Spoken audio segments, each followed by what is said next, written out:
Hey, hi, hello, it's me, TM Crazy again, back with another analysis. This time, instead of like just a moment, it'll be in an entire round. And I feel like I can kind of like decipher my whole thought process on this, and you guys and as the viewers would get a lot of like insight out of it as well. So once again, like the last time, I'll play the whole clip out and then we'll go from there.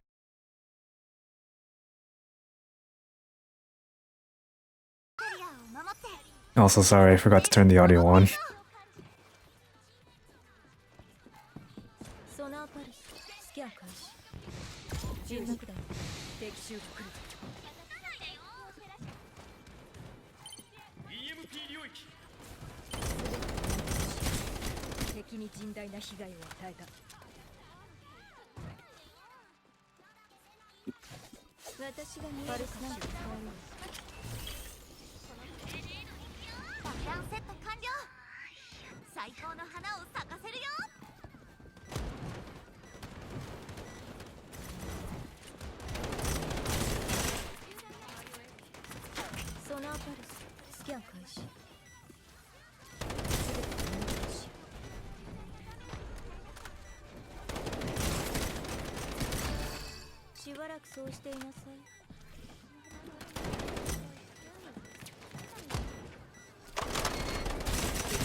And that's kind of the entire round, because if I play any more of it, it'll just kind of go back to me like congratulating myself and my duo for playing the post really well, but now let's just kind of go back to the start of the round here.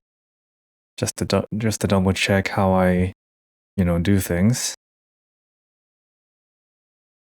So, right off the bat, I probably should be worrying about this, but in all honesty, unless I was playing the sniper, I'm mostly never worry about this window here, because the people below me here will always be looking upwards to the window there. So I'm not entirely worried about, me getting shot, because my whole kind of thing here is that I'm trying to hit a certain timing, and I kind of cannot be afforded to look at the window. You'll see there that in a bit.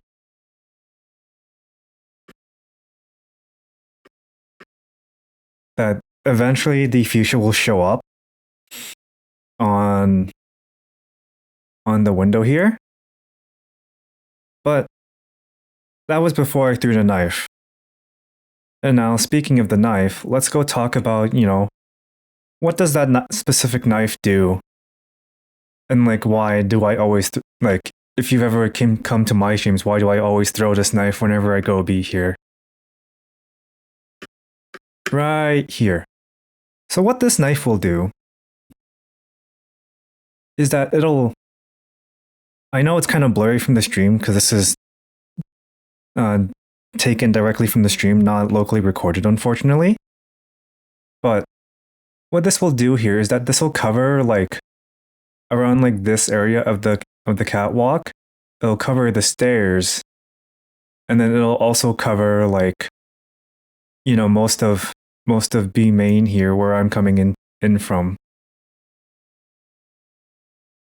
It's a very multifaceted type of knife that covers a lot of areas, but also like you can kind of see where the area kind of ends. Let me back up here again.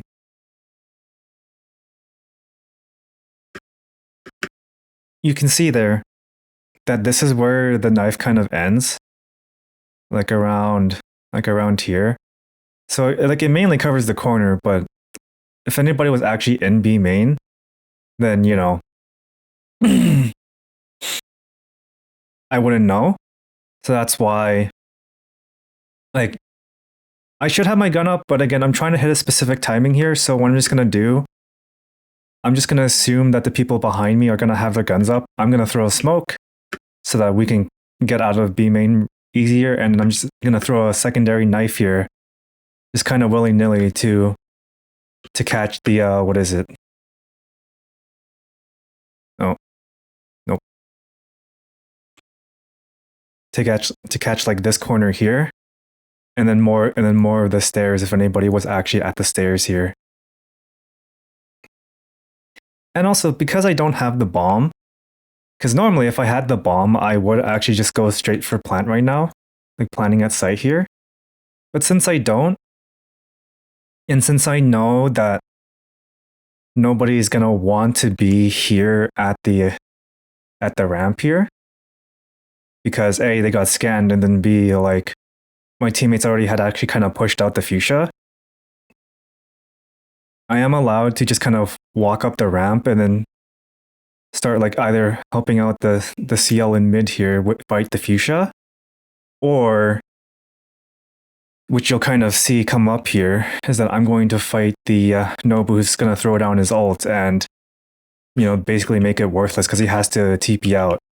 You can see I'm already trying to look towards the window room here, because this is where the fuchsia was, and obviously she's not there, so don't need to worry about it at all. And because I've seen nobody here at the window room, I will just swap over to like looking at where everybody else could be. And hey, would you look at that? There's a Nobu here who put down his ult and is kind of like not shooting at me. So shoot him, shoot him, shoot him. He has to TP out eventually. And my Ming will just destroy the EMP. And then as we go on, I know there's a multitude of different ways you can use the Lowing ult to like play with it and stuff, but I just like to use my Lowing ult as like a scouting kind of utility. Ever since they've added the utility of it being able to scan when people cross through it, I've never actually played inside of my ult because I don't find it's like that entirely useful. And it also helps play with the mind games of like, oh, where's the Lowing? Because typically what I'll do afterwards here is that I'll just play post and, knowing that I play like really safe and stuff, like they're not going to immediately find out right away where I am as the Lowing. So, play this out. I maybe could have supported the CL in theory, but my whole main objective here is to kind of just like let the other 4 people, who are already kind of bunched up together, well, the other 3 and the lone CL kind of like take the fights and then be like the last line of defense, because somebody has to do it, and since most people won't don't like playing that, I will. This also oh, too far.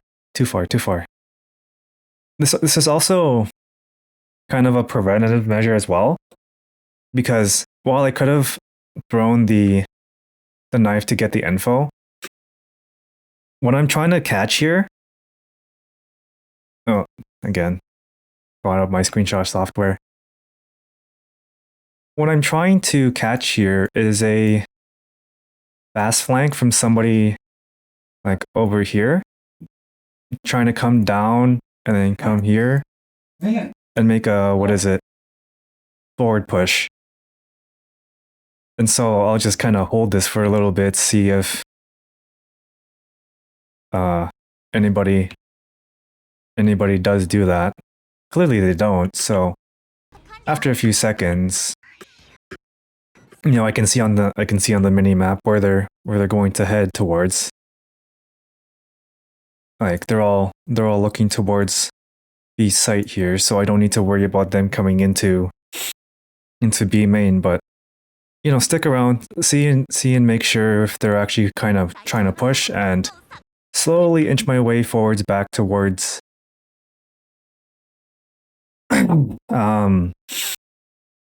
B site, because my team does still need some help right now, and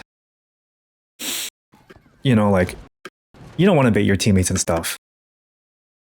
Here I see the seal come down ramp with their shield up, and knowing that it's seal with their shield, I cannot fight this, so I have to leave, let my Celestia fight this, which I do kind of end up baiting her, but at the same time I also do come and support her to get the kill. And now since we're already we're in what is it? I have a feeling about it that we're kind of like a man down and we need to play more safely. So go back to my safe position, throw a knife out just to get a little bit more info.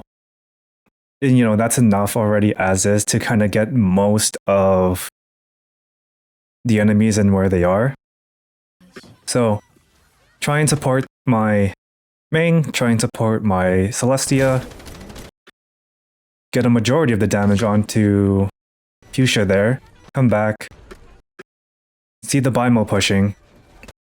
Peek the Bimo so that he doesn't peek my Celestia, who's also fighting somebody else. Like, I don't actually know that Celestia is fighting someone else. I just know I need to peek this Bimo, because if I don't, then Bimo just kind of backshots my Celestia regardless. Fight him, eventually kill him through labored shots.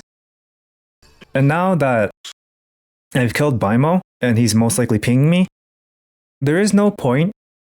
Again, brought up my screenshot software. There is no point to me trying to go back to B main, because word bombs planted, that's not going to help anymore. And again, he's pinging me, so it's not going to... I'm just going to separate myself from my Ming there. So instead of going back straight to B main, which people would expect, like the Bimo would expect me to go back there, I'm going to start making my way up to the pillar here, which is always a pretty good like post-plant spot, so that I can somewhat support my Ming here, because Ming's on the low ground, she's fighting somebody else, I'm on the high ground. Like, we're kind of in a high-low situation, and like, if any of us get into any sort of trouble, we are there to support each other, like tangentially. And again, like being in different spots here helps divide attention between the last two remaining defenders. So you'll see Coconut will start trying to shoot at me. She realizes, oh, I'm not able to shoot the Lawing. My Ming will now start fighting the Nobu, because she was allowed a free 1v1. Coconut's gonna try and help again, get the shot off. Nobu's gonna throw a wind nade. And because again, I'm playing here, it's kind of planned for me. I can just kind of wait at the pillar. Nobu's gonna try and go for a plant, I kill him. And then I just let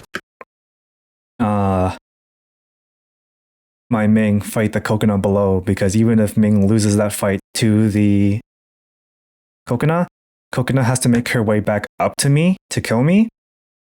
And by then I can just play ring around the Rosie with all the space I have to just kind of like lead her on. Because even the best snipers in the world probably won't hit the shot with the sniper. And even if they stick with the deagle, I can just like, go below, go above, play behind cover. There's a whole bunch of different ways I can play the situation that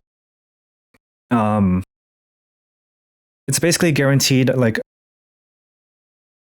an explosion from the bomb because of how I've played it out.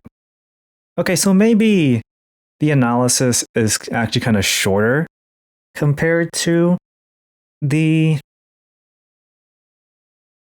crossfire situation I was in the last analysis. But, you kind of can't blame me for it, because this is a lot more straightforward compared to a lot of the moving parts of the crossfire and all the different minutiae. This is very transparent and very safe.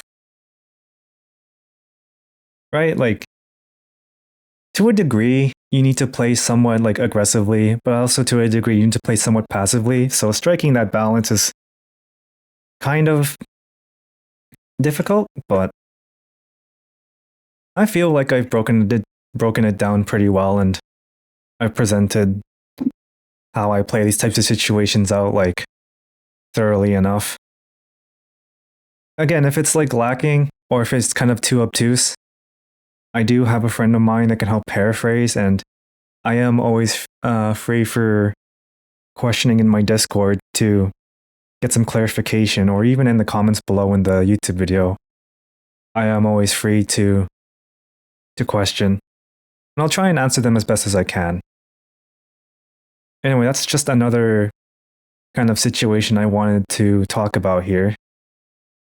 How like I like to play my kind of post plans. It doesn't work out all the time, but again, a lot of these you have to play by ear, so yeah. I'm not gonna drag out the the ending out any longer, and I'll just see you all in the next analysis.